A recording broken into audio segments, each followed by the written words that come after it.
ikumanika amaboko ku musaraba kubera ngiye kubera wowe, ariko n'uyu munsi wa none muri bagenzi bawe, mu nshuti zawe, ugakomeza kumushyira ku musaraba. Wowe ukurikiye Pacis TV gahunda zayo z'uyu mugoroba, nyuma yuko mwakurikiye igitambo cya misa nkuko anamaze kubitubwira, agaruka ku masomo matagatifu yo muri uyu mugoroba, wowe ahuri ukurikiye inkera nkirisitu, wowe uwo Yezu Kristo wazutse, niki muri wowe yakuzaniye, ariko sicyo amaze kukuzanira ugiye gukomeza kugikoresha gute muri bagenzi bawe.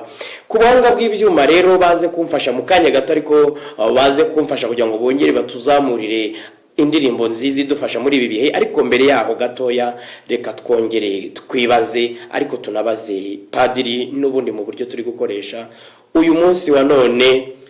Twizihije Pasika ya Nyagasani, mu byo Kristo yatuzaniye nkuko turi kubivuga. Uyu turi no muri yubile z'impurirane, imyaka 2025 yo gucungurwa kwa muntu, n'imyaka 125 inkuru nziza igeze iwacu mu Rwanda.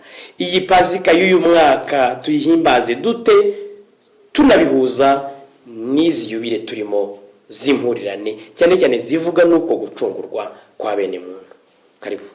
Urakoze kuko icyo ni kibazo cyiza cyane buri wese agomba kwibaza, akavuga ati ese uyu mwaka twizihiza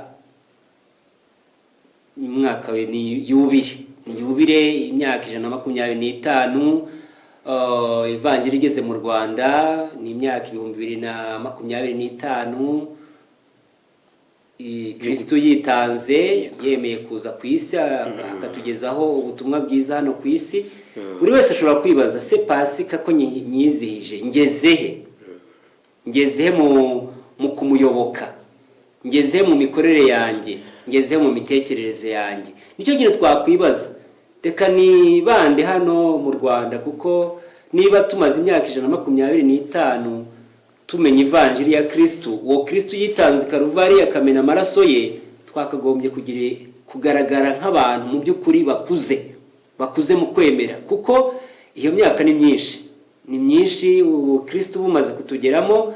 Kandi nubwo abakurambere bacu batangiranye niyo vanjiri batakiriho, ariko basize uwo murage udasanzwe, ku buryo nakumva ko umuntu natwe twabakomoyeho uwo murage, twakagombye kuba hari intambwe tumaze gutera, intambwe kandi igaragarira buri wese, cyane cyane mu mikorere, mu myemerere. Ukabona kuko imyemerere, ufite imyemerere ubundi n'imikorere buriya igaragaza ya myemerere yawe ufite. Niba twaracengewe n'ivanjiri ku buryo ubwo ngubwo tumaze imyaka 125 mu mikorere ya muntu no mu misengere y'abantu, twakagombye kumenya ko iyo myaka tuyimaze. N'utubonye akavuga ati bari abantu ntabwo bamenye ivanjiri ejo bundi, ahubwo bamaze igihe. Sinzi rero, buri wese rero buri yaribaza, ntabwo najye mu mwanya wa buri wese, ariko ndavuga ngo yagomba kwibaza akavuga ati ese niba ivanjiri mazi wacu imyaka 125, iyi yubile ndayizihiza mvuga ko ngeze kuki? Ndayizihiza mvuga ko nateye intambwe gute? Nusanga hari intambwe umaze gutera, ukomerezeho. Nusanga hari icyo kibura, wongere usabe Nyagasani aguhe imbaraga. Ninaweza nikasema kwamba jubilei ya miaka 125 ya uingilishaji hapa Rwanda ni kitu kizuri sana.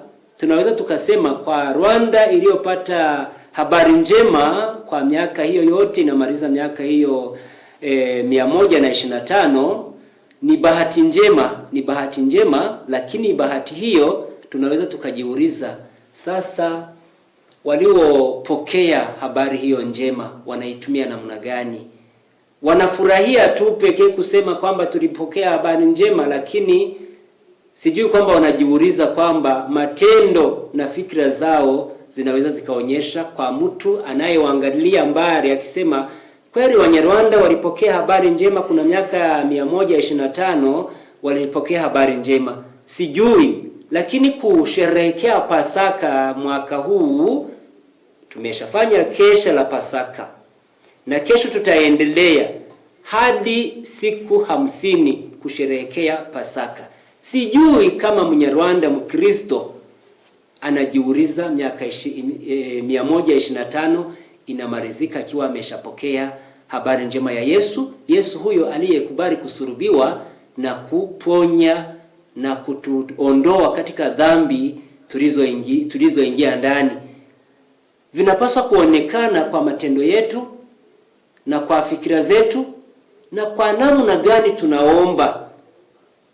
Tunaweza kuwa tunaomba tunajaa makanisa, lakini kwa matendo vinaonekana kama kinyume. Dunia yote itasherehekea miaka 2025 kwa kufika kwa Yesu hapa duniani. Rwanda ni miaka 125.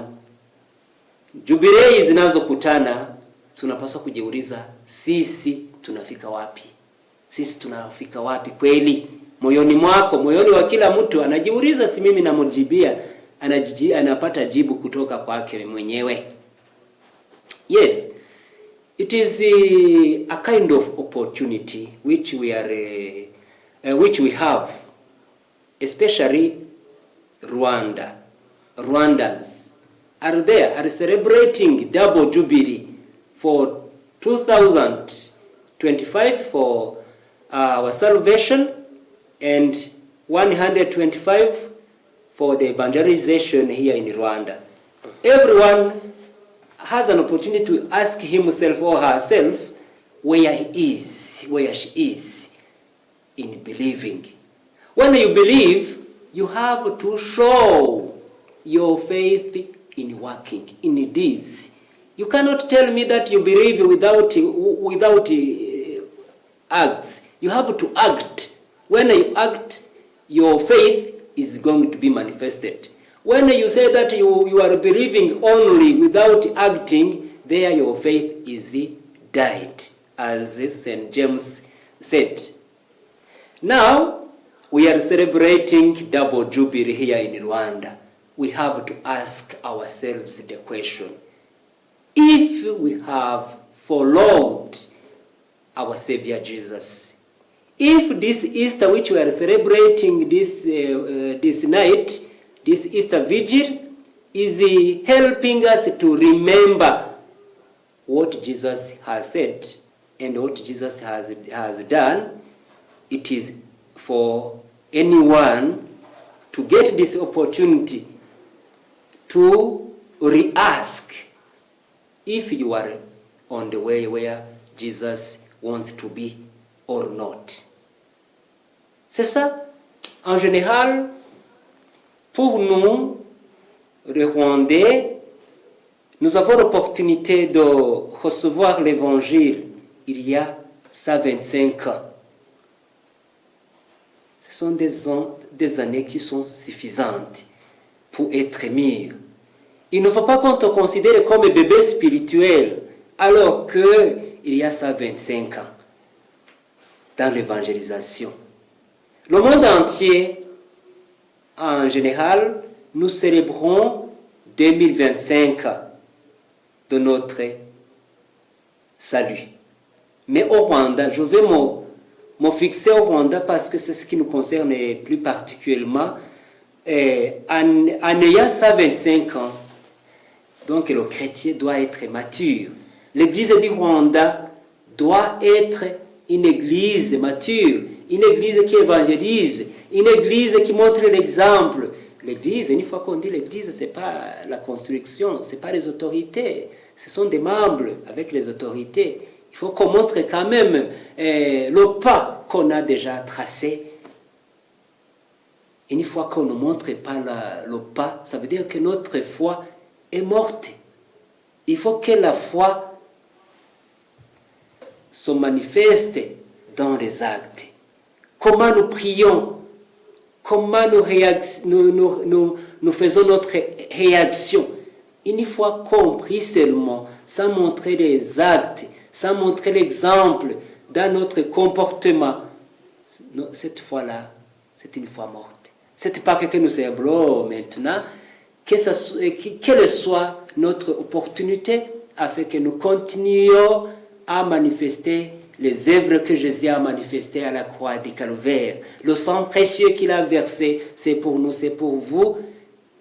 Et pour cela, il faut le manifester dans ce jubilé, ce double jubilé qu'on célèbre ici au Rwanda. Merci beaucoup, monsieur. Merci mon père. Usoreje ku magambo meza izi yubiye z'impurirane ebyiri zakagombye kutubera ko ku mwanya wo gutekereza ngo ko turi muri yubire z'impurirane zifite